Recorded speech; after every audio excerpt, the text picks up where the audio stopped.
Hudson County View live and uncut. I'm your host, the guy that lifts barbell plates, eats T-bone steaks, and still has a demeanor that's sweeter than a chocolate cake, John Heinis. The latest and greatest in Hudson County news, as we do every week. Quite a few things that I want to go over today. For one, we actually have a new chief at North Hudson Regional Fire and Rescue. That's David Dunarama. So certainly congratulations to him and the department. We're going to talk a little bit about that, as well as the other promotions that happened 1 week ago at the Waterside Restaurant.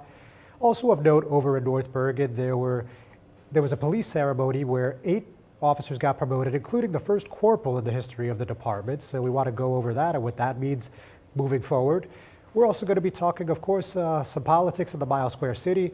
We saw the Blue Violets Cannabis Dispensary got approval last week, narrow vote 5-4, and there led to quite a bit of infighting between the council, which is not uncommon, but we haven't seen a lot of it in recent weeks. So we're going to tell you all about that. And also at the same day, we had the Jersey City Council meeting, and they passed 2 resolutions of note in my book. One was actually, we heard from activist Katie Brennan, who used to work for the state. You know, she went public about her sexual assault situation. She ended up getting a settlement from the state, and now she's an advocate for survivors. So the Jersey City Council voted on Congress urging to pass the Speak Out Act that would help survivors. So we're going to tell you what that means. And at the same council meeting, they also voted on a $292,000 settlement for a man that was hit by a Jersey City police SUV back in 2017. So we're going to go over the particulars of that. And on the academic note, today I'm actually joined with Hudson County Community College President Dr. Christopher Reber. So we're going to chat with him about a number of topics. So we're going to do that, maybe even a little bit more, right after this break from our sponsors. Burns Brothers Memorials, Monuments, and Markers, 787 Tunley Avenue, Jersey City. Hudson County's only monument maker, serving all faiths and cemeteries. Design, studio, and launch inventory on site. Cemetery inscriptions and custom orders welcome. Burns Brothers Memorials, Monuments, and Markers, 787 Tunley Avenue, just south of Secaucus Road. Craftsmanship that will last for all eternity. Burns Brothers, Jersey City, Albert H. Hopper, North Arlington. Visit us on the net. Stevens Jersey City Ford Certified Parts and Service, located at Route 440 and Communipaw Ave, is your #1 source for Ford and Lincoln automotive needs. We use certified Ford Motorcraft products to keep your Ford running in top shape. Motorcraft parts are backed with the Ford warranty, which includes a 2-year unlimited mileage guarantee. Our team will have the right Motorcraft part to ensure the best performance from your Ford or Lincoln. You can order in person at the parts counter or online. Let us help keep your Ford or Lincoln in the best shape at Stevens Jersey City Ford. Hudson County View live and uncut. John Heinis, and as I mentioned a few moments ago, today I'm joined with Hudson County Community College President, Dr. Christopher Reber. President, thank you for coming in. Wonderful to be here, John. Thank you. Very welcome. So I just saw that you got recognized in the Northeast region as a Chief Executive Officer Award. So could you tell us a little bit about that and what the implications are for the college? Sure, that was a real honor. So one of the 2 major associations in the community college sector is the Association of Community College Trustees. And this is a national association that serves virtually all 1,000 plus community colleges. And each year they accept nominations for awards in a variety of categories, and one is Chief Executive Officer. I was blown away to find out that I've been awarded the CEO Annual Award for the Northeast region of the United States.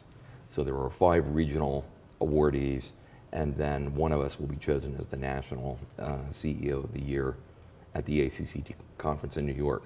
What it really means is, you know, when you're president, when you're in my seat, and things go well, the college, the president gets much more than his or her share of credit. Sometimes you can argue when things don't go well, it's the opposite. But sure.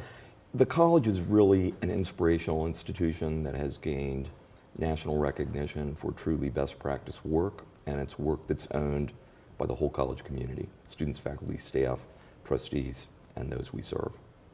So that's what really led to this recognition.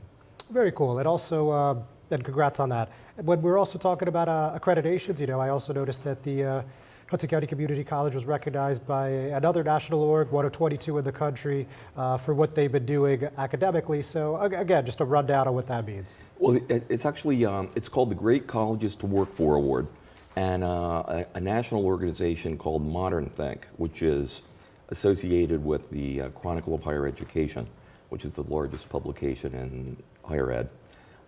Each year invites employees at 2- and 4-year colleges across the country to take a confidential survey, and they are asked questions about the climate on campus, policies, procedures, just questions about how they feel about the college they work for.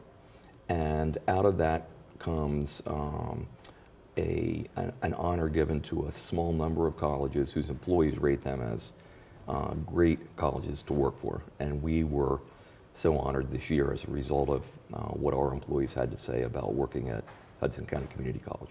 All right, great. So you've been there since July 2018, right? So Yes. for roughly half your tenure, we've had the COVID-19 pandemic, right? So first of all, you know, every institution pretty much in the country got some sort of American Rescue Plan relief. So what did HCCC get? You know, all told, about $60 million. And that's because the students we serve are among the highest priority students for funding support. So many of our students are, come from very modest financial backgrounds, are challenged with barriers of access and language proficiency and working full-time while attending school full-time. Those kinds of characteristics led to a larger share of funding than many institutions received. And it was so helpful to us. It really helped us navigate all the challenges. And we were able to use it to do things that I think are going to make us a much better institution and a school that can serve even more residents going forward.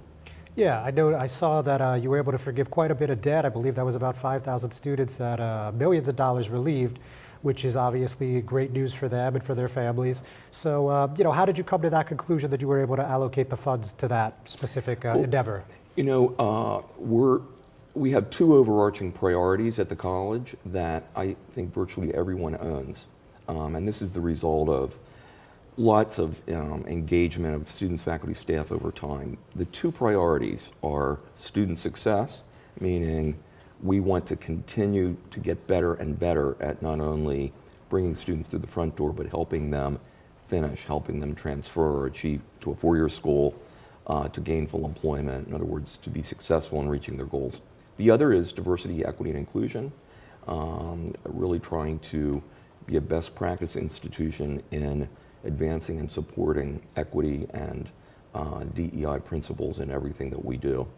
And those two things guided us through the pandemic. Those have been our priorities all along. So what we wanted to make sure of in this, what we hope was a once-in-a-lifetime challenge, and boy was it a challenge, is making sure that every student could continue their education uninterrupted and not have to drop out. And so that fits squarely in our student success agenda. And then also making sure that we were as safe as we could be.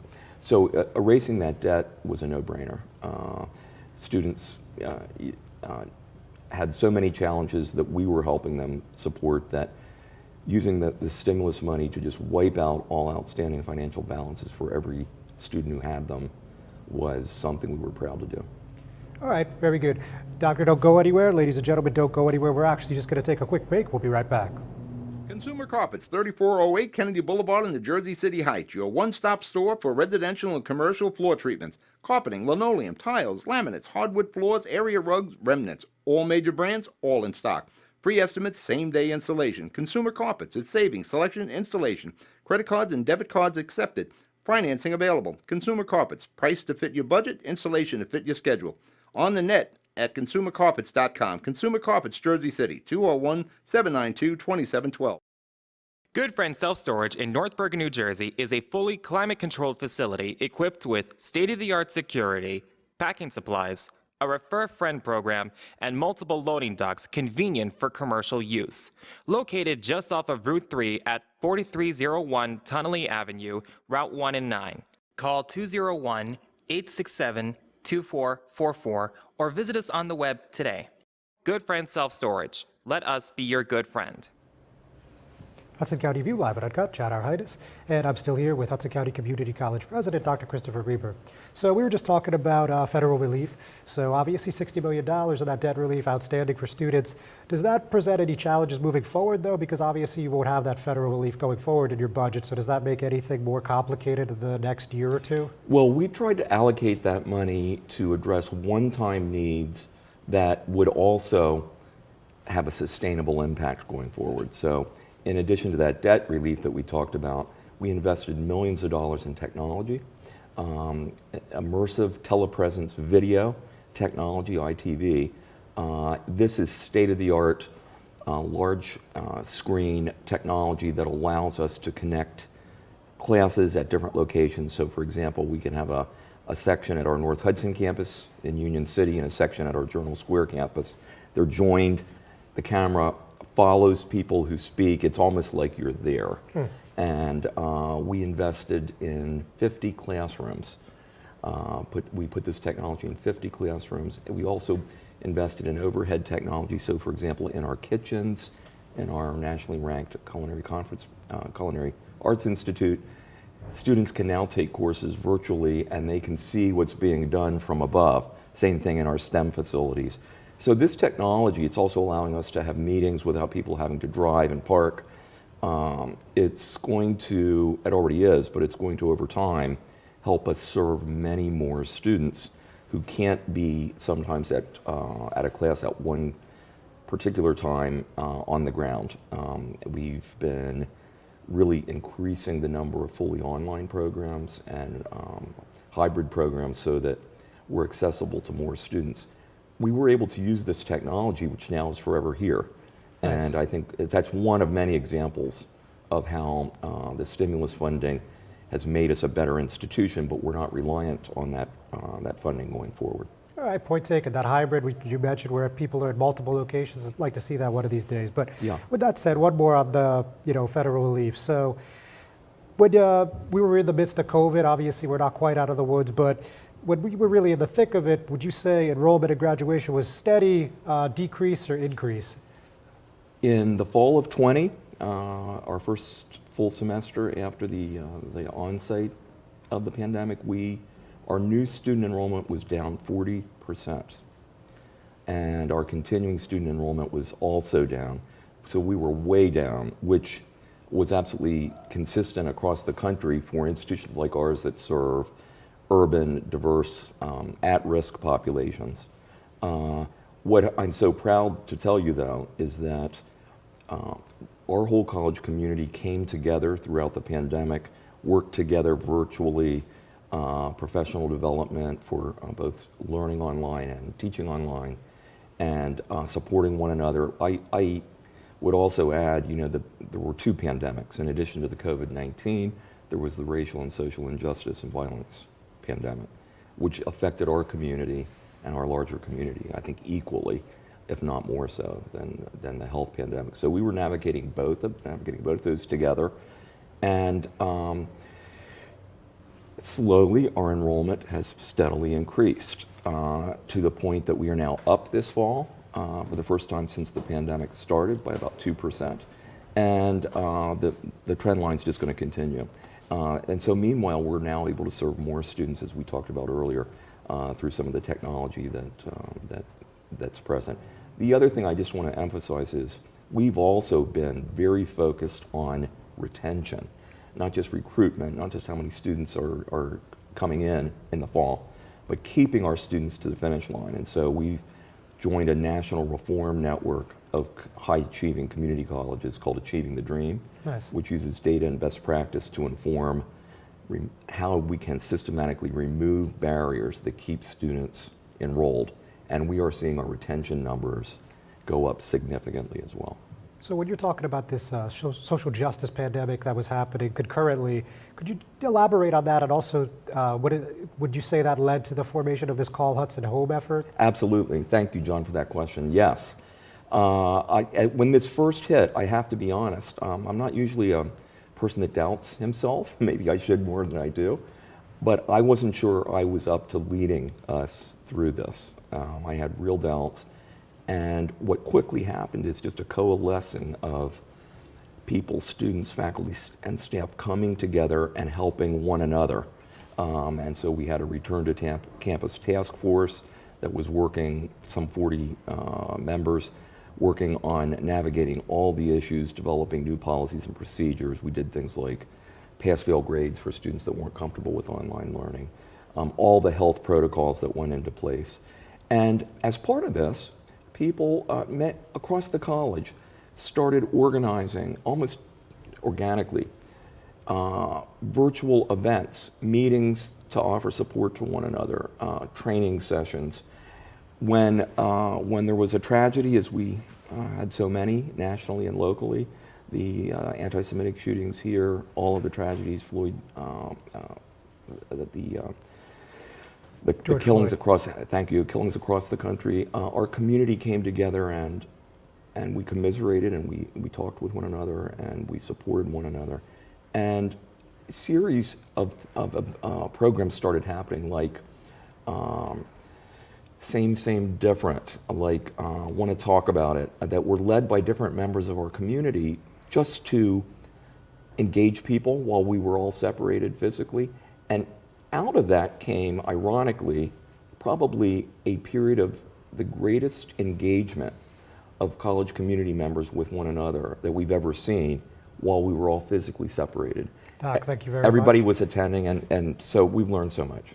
That was, thank you, John. Very informative. Thank you for joining me. We'll do it again soon. Ladies and gentlemen, thanks for watching. We're going to take another break. We'll be right back. Newport, the luxury waterfront community on the Hudson River, offers a quality of life you deserve in one of our many high-rise towers. With amenities such as the on-site Newport Path, light rail, Newport Town Square, 3 playgrounds, dog run, upscale restaurants, retail giants like Kohl's, JCPenney, Macy's, and Target. Morton Williams and Acme Supermarket are just outside your front door. A health and fitness center, skating rink, and medical facilities are also on site. Enjoy the New York skyline from our waterfront and various parks. Manhattan is just one path stop away, or quick ride through the Holland Tunnel. Nursery and private elementary schools all on site. 12-screen movie theater at the Newport Center Mall. Looking to visit? Stay at the Westin or Marriott Hotel.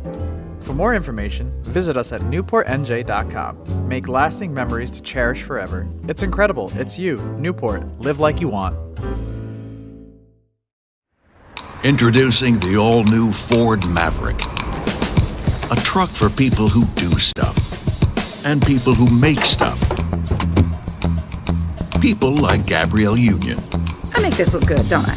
Who haul whatever they want to wherever they want. Like wood to build things made of wood with. And friends to get weird with. It's for long trips that the standard hybrid engine with a targeted EPA estimated city fuel economy rating of 40 miles per gallon helps with. That an 8-inch touchscreen connects with. And any trip that this interior makes more comfortable. But we'll let Gabrielle tell you all about it. Or I could just tell them it's a Ford truck that starts at less than $20,000 MSRP. Yep, that works too. The all-new Ford Maverick, built to defy expectations.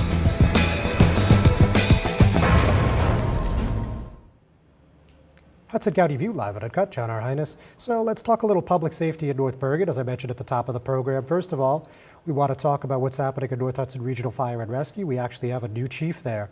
So as you guys, I'm sure know, North Hudson Regional Fire and Rescue serves the 5 North Hudson towns. It's West New York, Weehawken, Union City, North Bergen, and Guttenberg. So we have a new chief, and again, his name is David Donnarumma, and the person who swore him in was State Senator and North Bergen Mayor Nick Sacco, fitting since the ceremony was held at the Waterside Restaurant, of course, in North Bergen. And succinctly put, he said, "Here is a man who deserves it. It is a great honor from all of us. To all of you who are involved here, thank you for your sacrifices." So he actually takes over for Acting Chief Michael Falco, who assumed the role after Chief Frank Montaigne retired in February.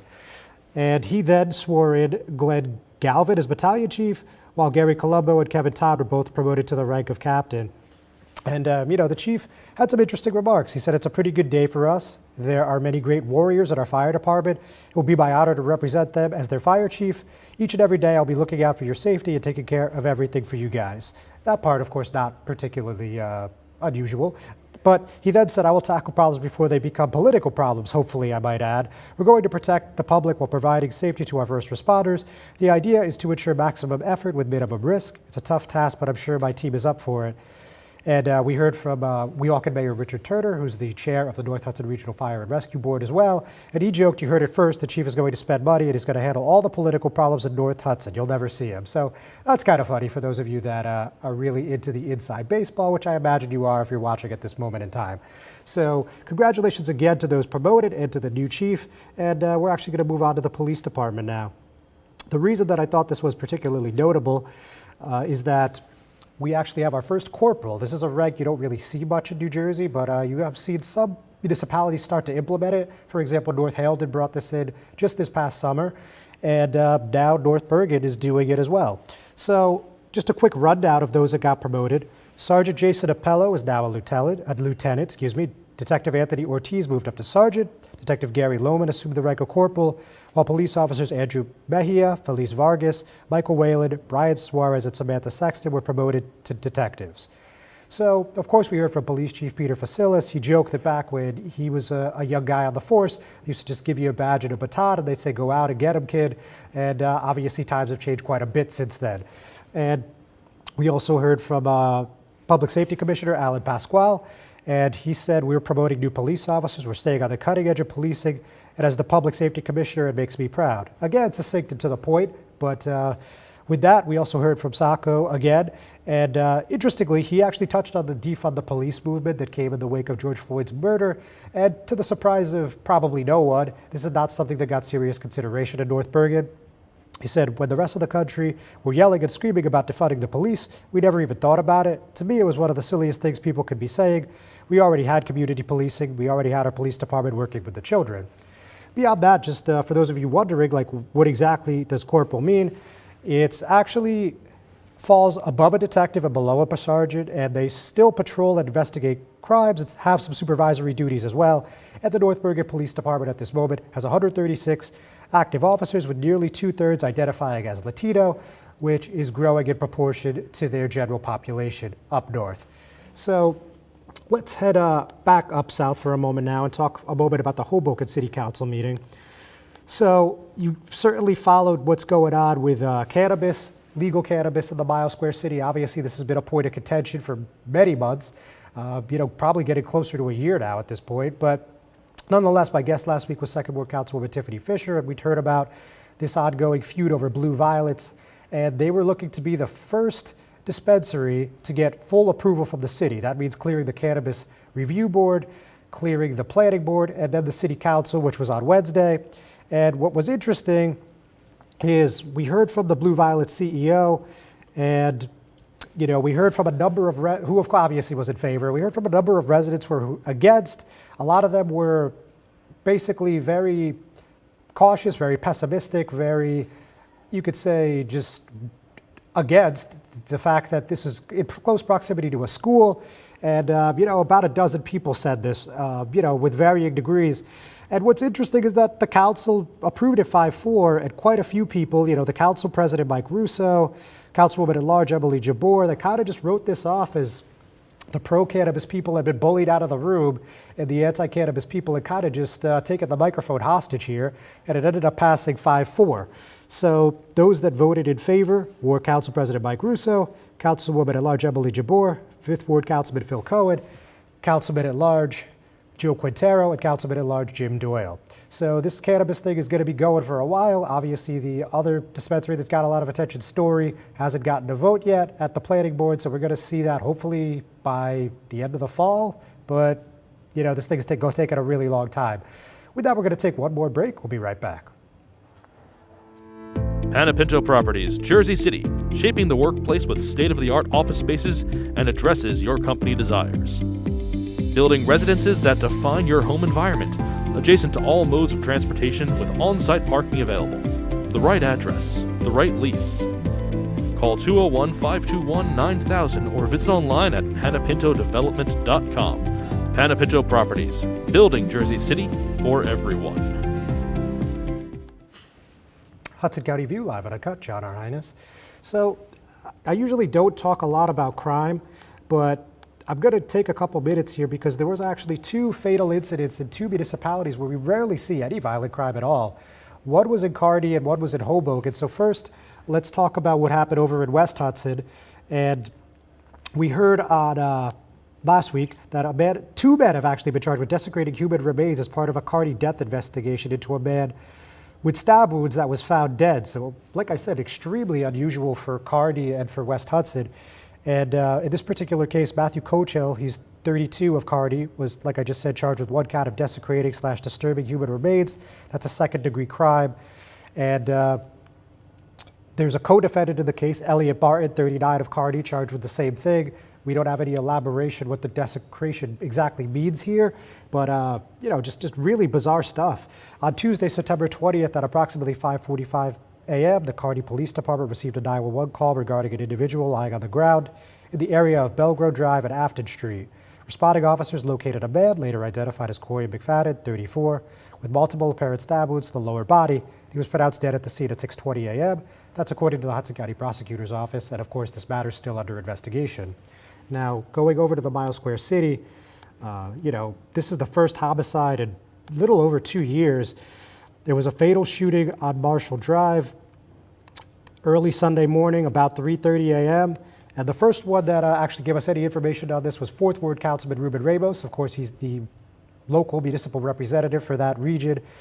And he said 2 men were involved in a heated argument outside on Marshall Drive at approximately 3:30 a.m. and one shot the other person. And he said the victim, who didn't survive the shooting, was a Hoboken resident. So he said a lot more in that email blast, but I think those are the crucial, critical points here. And beyond that, the HCPO, confirmed that they're investigating. They confirmed that they responded to a 911 call, and they revealed the name of the man, Christopher Garcia, just 28 years old, and he was pronounced dead at the Jersey City Medical Center at 3:56 a.m. Obviously, the matter's still under investigation.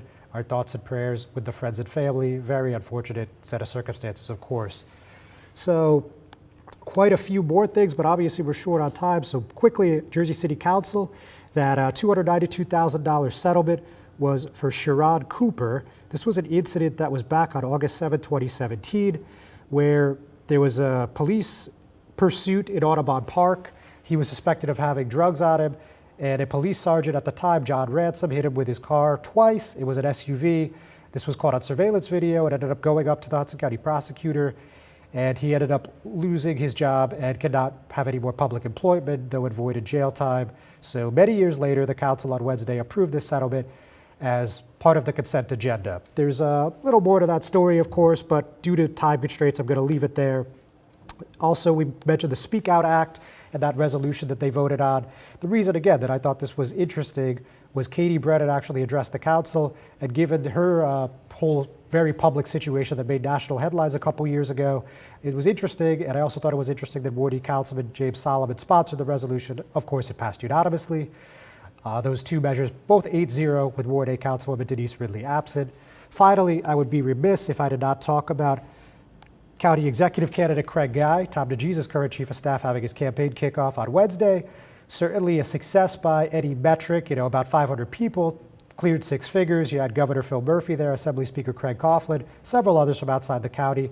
So look, he looks like a guy that's extremely hard to beat next year than the June primary, but what's interesting is that about a few dozen Amy DeGee's protesters made their way across the street, and they said, Murphy, have a spine, tell Amy to resign. I don't think that's really going to change anything, but it's interesting that these people are not letting it go. So with that, we're going to call it a week, ladies and gentlemen. Thank you very much for tuning in. We'll see you in 7 days.